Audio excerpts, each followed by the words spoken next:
नमस्कार दोस्तों, आज हम हिंदी सेटनेट अध्ययन में देखेंगे उपन्यास यशपाल जी का झूठा सच। और यशपाल आधुनिक हिंदी साहित्य के प्रमुख कथाकार हैं। वे राजनीतिक तथा साहित्यिक दोनों क्षेत्रों में क्रांतिकारी रहे हैं। हिंदी के महान उपन्यासकार होने के साथ ही वे मानव मन के कुशल चितरे भी रहे हैं।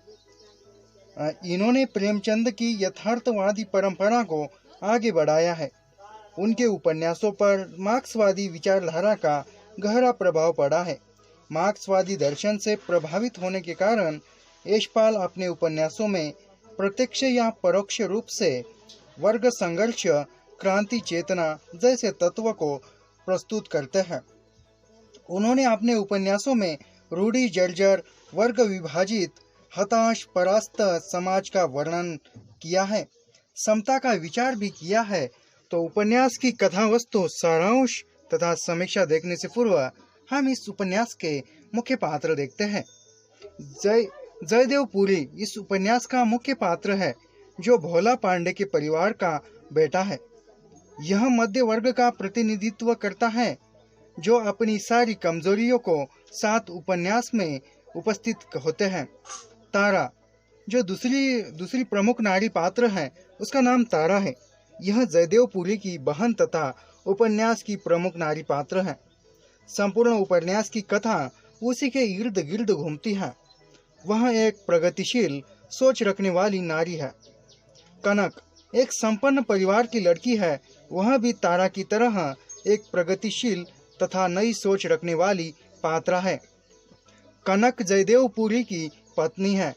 इनके अतिरिक्त पंडित गिरधर लाल, नयन, डॉक्टर प्राणनाथ, सुधशीला, उर्मिला तथा सोमनाथ आदि पात्र मध्यवर्गीय समाज के विभिन्न स्तरों का प्रतिनिधित्व करते हुए दिखाई देते हैं।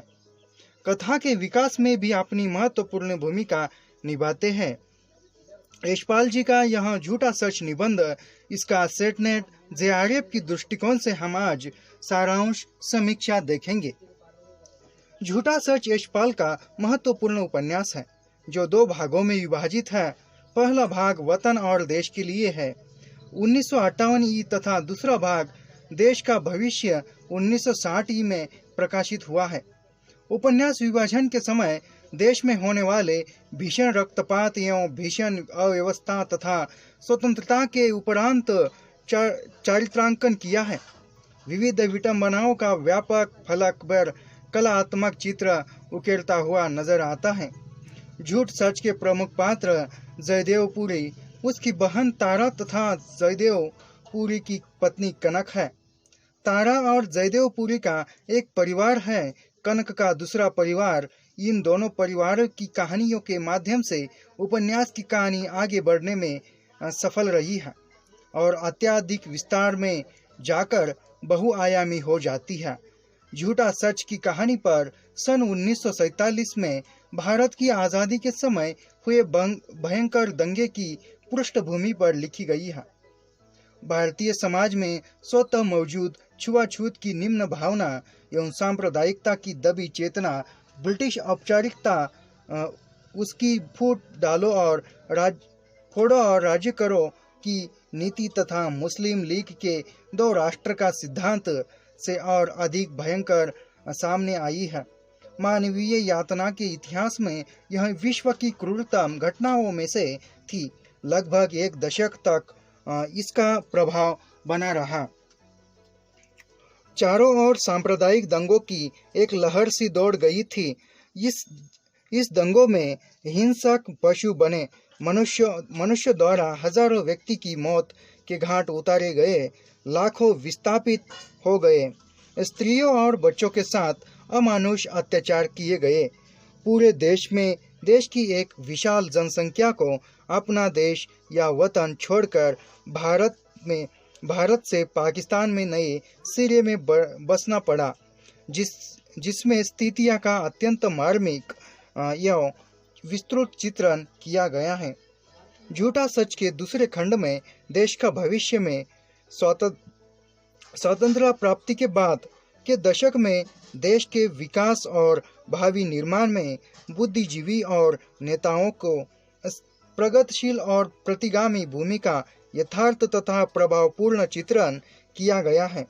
जयदेवपुरी प्रतिगामी शक्तियों के प्रतिनिधित्व रूप में भ्रष्ट नीति का उदाहरण प्रस्तुत करता है और तारा जैसी स्त्री भी जो क्रांतिकारी चेतना से युक्त विकास की राह पर चलने पर विश्वास रखती थी, स्वयं सुख समृद्धि एवं प्रभाव की लिप्स में पड़कर विडंबना का दुख का उदाहरण प्रस्तुत करती है। उपन्यासकार ने यह दिखाने का प्रयास किया है कि देश का भविष्य देश की सामान्य जनता के ही हाथ में है, जो समग्र स्थितियों का अवलोकन कर सही स्थिति को पहचान सके। यह उपन्यास विभिन्न धर्मों एवं वर्गों में बटे हुए जन समाज के उत्थान पतन की सुव्यवस्थित गाथा है, जिसका चित्रण विभाजन को केंद्र में रखकर किया है। विभाजन में पहले लोगों के मन में उत्पन्न होने वाली विघटनवादी भाव तथा विभाजन के बाद देश अथवा प्रशासन के संगठन में आवश्यक समर्पण एवं झूझबूझ में होने वाली कमी अर्थात दोनों पक्षों पर सूक्ष्म दृष्टि रखते हुए उपन्यास का ताना बाना बुना गया है। सांप्रदायिक चेतना किस प्रकार मानवीय नियति को दूर तक प्रभावित करती है तथा परिस्थितियों की विकट मार्जन सामान्य में निहित क्रांतिकारी चेतना को भी कुंठित करते हुए स्वार्थ लिप्सा की ओर मुड़ सकती है, इसका अत्यंत मार्मिक चित्रण यशपाल जी ने इस उपन्यास में किया है। साथ ही लेखक ने उपन्यास में जयदेवपुरी के माध्यम से स्पष्ट रूप से दर्शाया है कि भारत का मध्य वर्ग क्रांतिकारी चेतना से युक्त होकर पूंजीपति वर्ग के पाखंड की आलोचना करते हुए किस प्रकार स्वयं भी वैसा ही जीवन जीने की ओर बढ़ता जाता है। आलोच्य उपन्यास में जयदेवपुरी तारा, कनक पीड़ित, गिरधर लाल, नयन, डॉक्टर प्राण, सर्दशीला, उर्मिला तथा सोमराज सभी पात्र मध्य वर्गीय समाज के विभिन्न स्तरों का प्रतिनिधित्व करते हुए दिखाए गए हैं। सभी पात्र सामाजिक आर्थिक संघर्षों से जूझते हैं, अंधकार में प्रेम और विवाह की समस्या को अनेक पहलू से सामने रखते हैं। उपन्यासकार की लेखनी इतनी सशक्त है कि वह अनगिनत पात्रों के व्यक्तित्व को उभार सकने में समर्थ रही है। लेखक का विचार पक्ष कनक और तारा के माध्यम से अभिव्यक्त हुआ है। इस उपन्यास की महत्ता कुछ पात्रों के व्यक्तिगत सुख दुख, अवसाद, विषाद, मिलन, बिछुड़न तथा जय पराजय के यथार्थ चित्रण में उतनी नहीं है जितनी वर्ष 1942 से लेकर 1952 तक देश में घटित होने वाली समस्त सामाजिक राजनीतिक चेतना की वाहक घटनाओं और संदर्भों के संयोजकों में विभाजन से पूर्व तथा बाद की परिस्थितियों तथा घटनाओं का चित्रण सजीव उठा है। इस उपन्यास का उद्देश्य पाठकों के सामने विभाजन की त्रासदी का एक चित्र प्रस्तुत करता है। उपन्यास की कथा एकदम सपाट है। लेखक आरंभ से अंत तक केवल कहानी सुनाते रहते हैं, लेकिन यह कहानी सुनना विभिन्न पात्रों और घटनाओं से इतना प्रामाणिक और यथार्थ के निकट लगता है कि पाठक कभी भी बोझिल महसूस नहीं करता। यह सपाट बयानी समा उपन्यास के उद्देश्य तथा विषय के लिए आवश्यक है, ताकि विभाजन के समय की घटनाओं को उनके मूल रूप में प्रस्तुत किया जा सके, जिससे पाठक उस समय की भयावहता को महसूस कर सके। उपन्यासकार का इस उद्देश्य में पूर्णतः सफल हुआ है।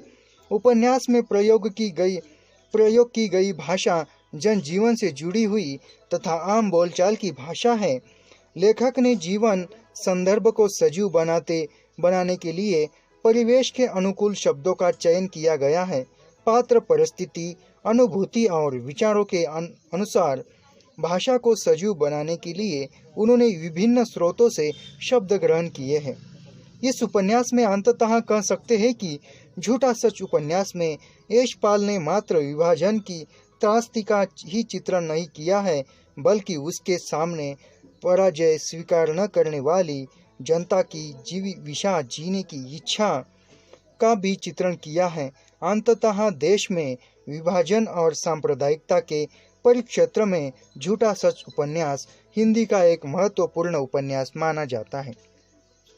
तो मिलते हैं नेक्स्ट उपन्यास में। हमारा दूसरा आगे का जो उपन्यास है वह है मानस का हंस, अमृतलाल नागर जी का। यह हम कल देखेंगे। धन्यवाद।